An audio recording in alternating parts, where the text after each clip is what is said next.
দুই বন্ধু আকাশ আর সজল। আকাশ একটু সাহসী হলেও সজল ভীষণ ভীতু।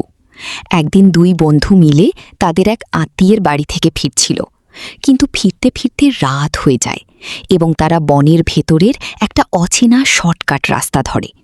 চারপাশটা ছিল একদম নিঝুম, শুধু ঝিঁঝি পোকার ডাক শোনা যাচ্ছিল।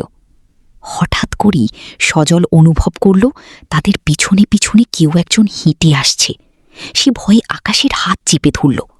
আকাশ তাকে অভয় দিয়ে বলল, ধুর পাগল, ওটা আমাদের নিজেদের পায়ের আওয়াজ। তারা যখন বনের প্রায় মাঝামাঝি পৌঁছাল, তখন হঠাৎ কুয়াশা ঘনীভূত হতে শুরু করল।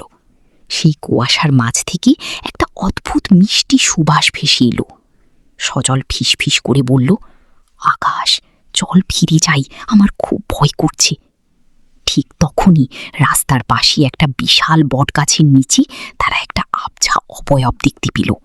সাদা শাড়ি পরা এক নারী ব্যাকুল গলায় তাদের ডাকল, বাবা, আমার খোকাকে একটু খুঁজে দিবি? সজল ভয়ে জমে গেল, কিন্তু আকাশ সম্মোহিতের মতো সেই অবয়বের দিকে পা বাড়াল। সজল চিৎকার করে আকাশের হাত টেনে ধরল।